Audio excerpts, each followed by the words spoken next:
Kinyan que l'on va essayer de voir aujourd'hui, Kinyan du Torah, l'un des Kinyanim, c'est la Simcha. La Simcha, c'est la quête de l'humanité, le bonheur, la joie, la quête de l'humanité. Et finalement, on nous dit qu'il faut étudier Besimcha. Alors, bien entendu, quelqu'un qui étudie Besimcha, c'est celui qui va étudier beaucoup.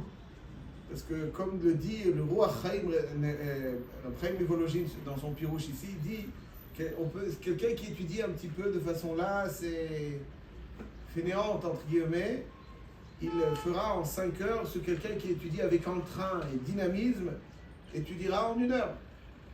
Quand on étudie avec dynamisme, alors ça avance, ça vibre et ça pétille. Et donc on peut. Et si on est comme ça, un peu là, bon, ça prendra le temps que ça prendra. Et c'est côté quoi, d'après Rabbi Chaim, il combien 1 heure de limite, s'il a fait 5 heures? En tout cas, le lien n'est pas simplement mais dans la qualité du limoud. La qualité du limoud, elle est plus grande, donc on peut faire plus de choses. C'est Besimcha. Même Rashi et Tosfot, si tu le fais Besimcha, c'est Besimcha. Donc, Simcha, donc c'est vrai que ça ajoute de l'intensité. Et Simcha aussi, ça permet à quelqu'un de s'inscrire dans le Limoud à Torah durablement. Lorsque quelqu'un il étudie sans Simcha, bon, il va à un moment donné, il se démarque un petit peu, il n'est pas là. Mais quand quelqu'un étudie Simcha, alors l'émotionnel vibre et l'émotionnel adore retrouver ce qui le fait vibrer.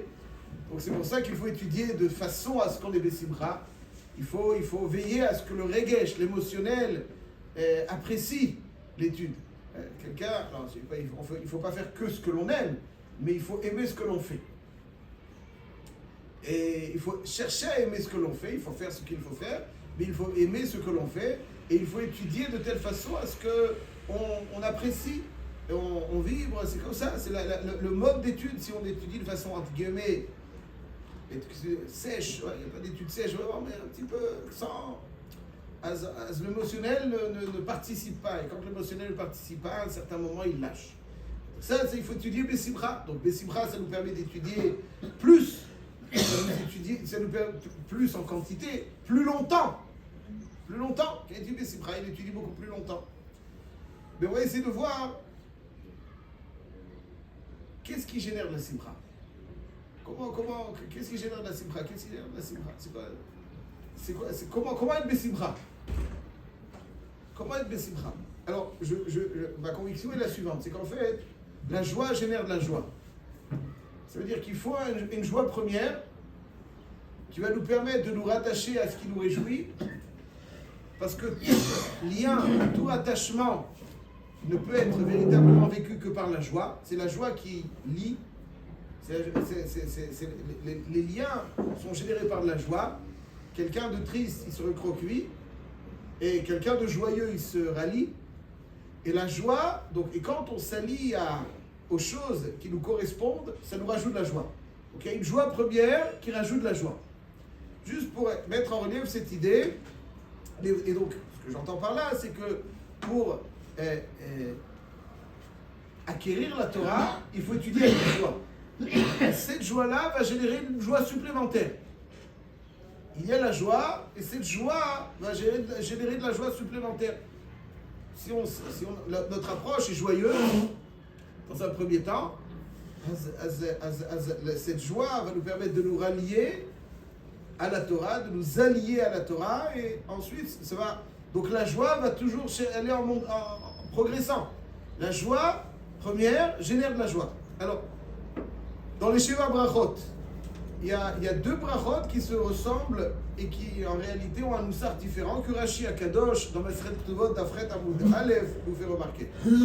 Sameach tesamach re'im ha'ovim kesamechacha yetzircha began Eden mikeden baruch ata Hashem vesameach chatan ve'chala, pas imakala, toute la différence. Vesameach chatan ve'chala. שמח תשמח רעים אהובים כשמחך יצירך בגן עדן מקדם ברוך אתה השם ושמח חתן וכלה. Ensuite, dans la dernière bracha, celle des grands païtanim, Asher bara sason vesimcha, chatan vechala, gila rina ditza vechedva, Baruch ata Hashem, mesameach he hatan, עם הכלה. ושמח תשמח עם האהובים, משמח חתן וכלה, אשר ברא ששון ושמחה, גילה, גיצה וחדווה.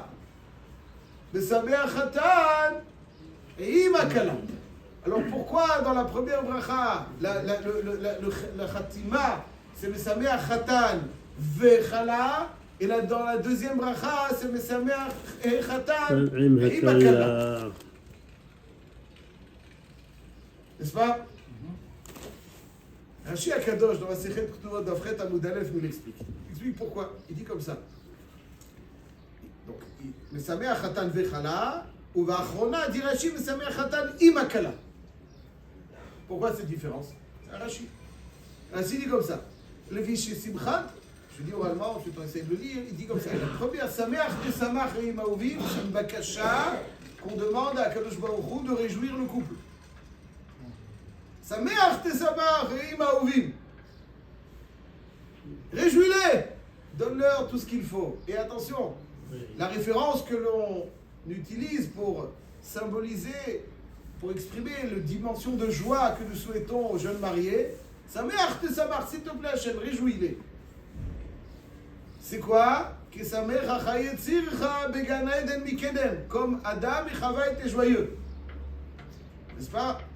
Parce que Adam et Chava, Adam avait la conviction que Chava lui correspondait à 2000%. Donc c'est ça la joie, quand on est mitraber, quand on se rallie sans réserve. Et donc c'est pour ça qu'il dit c'est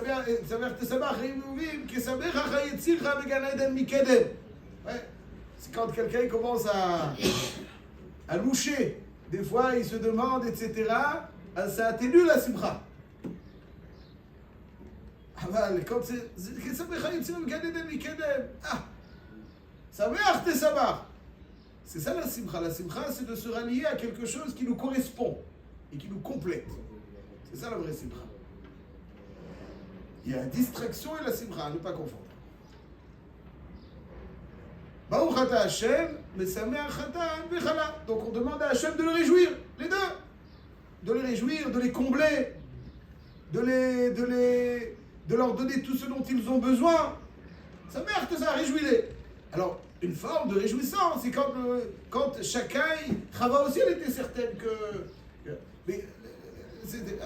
donc le mail là, c'est une simcha. Mais cette bracha, c'est une demande à Kadosh Baruch Hu les réjouir avec une bonne parnassa, les réjouir avec d'abord de bons enfants, une bonne parnassa et tout ce qu'il faut. Ça, Sameach, c'est une bakasha. Sameach tesamach reim ahovim kesamech hachayetzircha began eden mikedem baruch ata Hashem mesameach chatan vechala. Qu'ils les réjouissent les deux. C'est ce qu'il dit Rashi. ברכה ראשונה לא בשמחת חתונה, שהרי תפילה היא שמתפללים ומברכים שיהיו שמחים בהצלחה כל ימיהם. לפיכך אין לך. הוא משמח את שניהם לעולם בסיפוק מזונות וכל טוב. dit, Sameach Chatan vechala, on demande à Hachem de réjouir. Alors, des facettes de réjouir, c'est que chacun sente que l'autre lui correspond parfaitement. Mais qu'il soit joyeux. Voilà. Qu'ils soient joyeux. Za matara. Comment ils sont joyeux? Parce qu'ils se correspondent parfaitement. Comment ils sont joyeux? Parce qu'ils auront des bons enfants. Comment ils sont joyeux? Parce qu'ils auront une bonne parnassa. Comment ils sont joyeux? Parce que leur vie aura plein de sens. On demande qu'ils soient joyeux. Mais Sameach Chatan vechala, mais Sameach lo Chatan et la kala, que les deux soient joyeux. Ça c'est la première bracha, comme il dit Rashi Akadosh, c'est une bakasha. La deuxième bracha, Asher bara sason vesimcha Chatan vekala, ça c'est pas une birka ou bracha de bakasha, Sameach tesamach, non. Asher bara sason vesimcha Chatan vekala, gila rina ditza, c'est une birka tashmach. Il y a une bakasha quelconque dans cette bracha. Pas de bakasha, on demande rien. On est méchabéach à Kadosh Baruch Hu d'avoir créé la simcha, asher bara, baruch ata Hashem, Elokeinu melech haolam, asher bara, sason, ושמחה, חתן וחלה, גילה, רינה, דיצה וחדווה, אהבה ואחווה, שלום ורעות. דבר créé la simcha. C'est ça la première fois. dit donc, ואחרונה, dit le Rashi הקדוש, שבח. La bracha האחרונה, c'est un שבח שמשבח לקדוש ברוך הוא, שברא חתונת דיבוק איש באישה, אלא il dit, על ידי השמחה וחדווה. Ici, Rashi dit quelque chose qui est très intéressant. Il dit que Asher bara sason le simcha, Gila Rida, ça veut dire merci Hashem d'avoir créé la jouissance. D'avoir créé la jouissance. Asher bara sason le simcha. Il a créé Hashem, il a créé la jouissance. Merci Hashem. Merci Hashem. Une vie sans joie. Asher bara sason, il a créé la jouissance. Et pourquoi c'est important qu'il a créé la jouissance? Parce que c'est avec cette jouissance que le Khatan il va se rattacher à la Kala. Chez Bara Khatuna Dibuk Ish Beisha Yedé Simcha Vechedva. C'est pour ça qu'on dit Besameh Khatan Ima Kala. Besameh Khatan Ima Kala. C'est-à-dire que le Khatan il est Sameh avec la Kala. Ça on parle du Chibour. Du Chibour. Shehu Lashon Simchat Ish Beisha. C'est-à-dire que comment est-ce que il y a donc cette joie, donc c'est à l'idée simcha vechadva. Bara Khatuna Dibuk, c'est-à-dire par la simcha, il y a ce lien. Donc la simcha génère le lien. Asher bara sason ve simcha génère le lien, et c'est ça, mais ça vient Khatan imakala. C'est la simcha qui génère le lien. J'aurais mis Rashi, Bara Khatuna Dibuk ish beisha al yedei simcha vechadva. C'est-à-dire qu'on remercie Hachem d'avoir créé le concept de la jouissance qui permet le lien. Donc c'est ça, mais ça veut dire Khatan imakala. Ouais, mais ça voudrait dire aussi donc, que la joie génère la joie. Parce que pour s'allier, il faut de la joie, et le lien génère de la joie. Donc la première bracha, c'est une birkat d'atfila, sa mère et sa mère. Donc que les deux soient joyeux. Mais là, c'est comment ils sont joyeux, par la joie ils deviennent joyeux.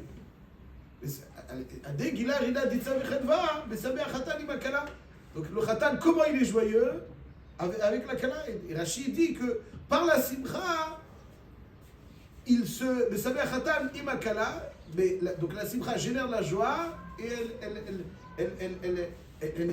la simcha est le résultat de la joie. Donc la joie génère de la joie. C'est la même chose dans la Torah. Quelqu'un qui est nigash à la Torah avec entrain, alors il mitraber à la Torah.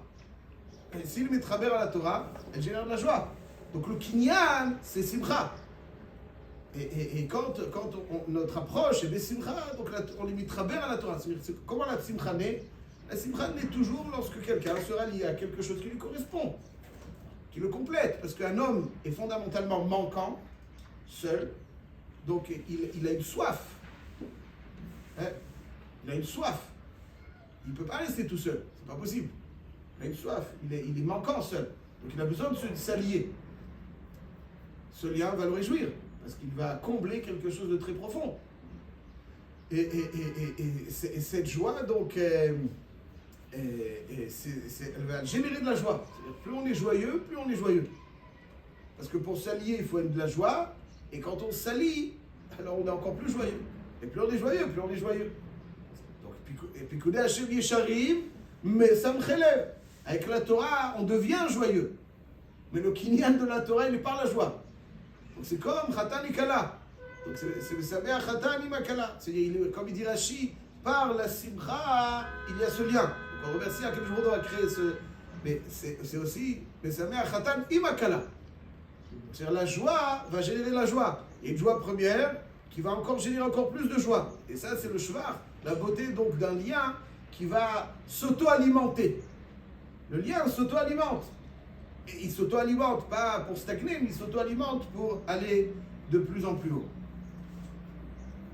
Ça, c'est l'importance, donc, pour connaître la Torah, c'est l'importance donc d'étudier la Torah, Besimcha. Et il y a toujours un midrash qui, lorsqu'on on parle de Simcha dans la Torah, il y a un midrash que que j'aime bien citer dans Parashat Emor.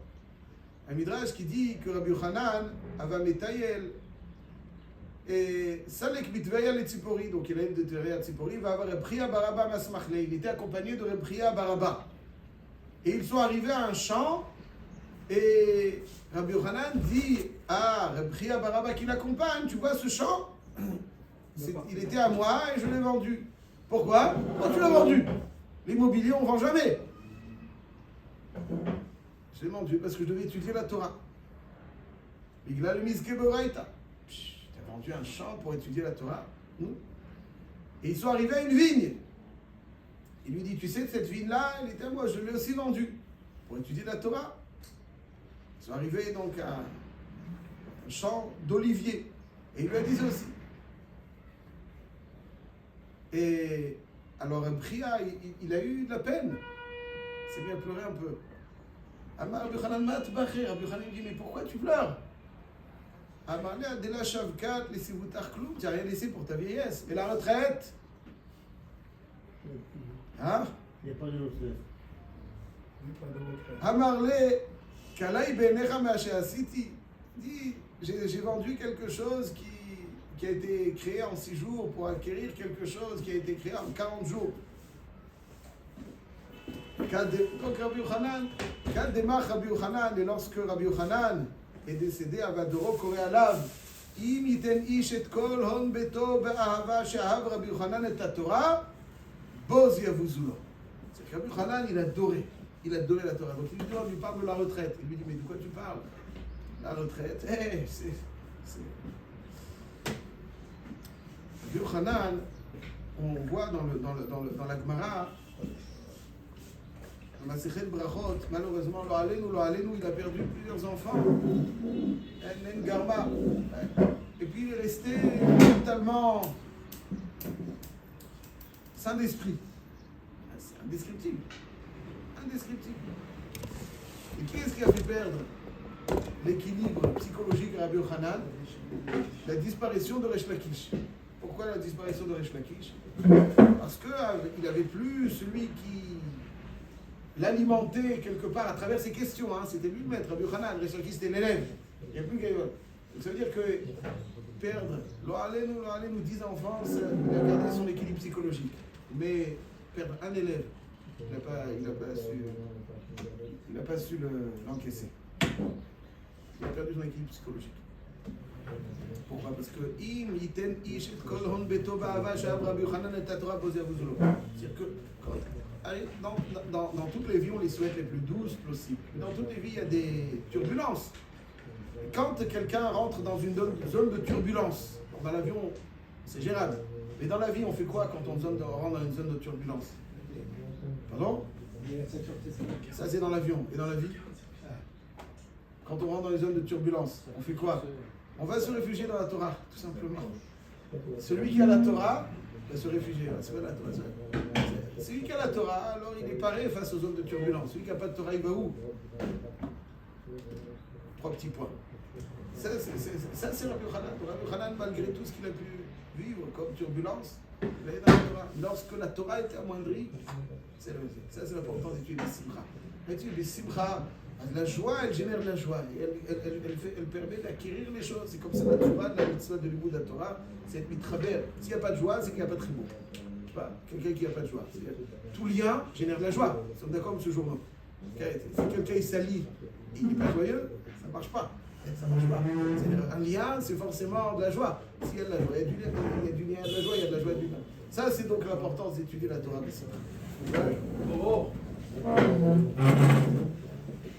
שולחן ערוך,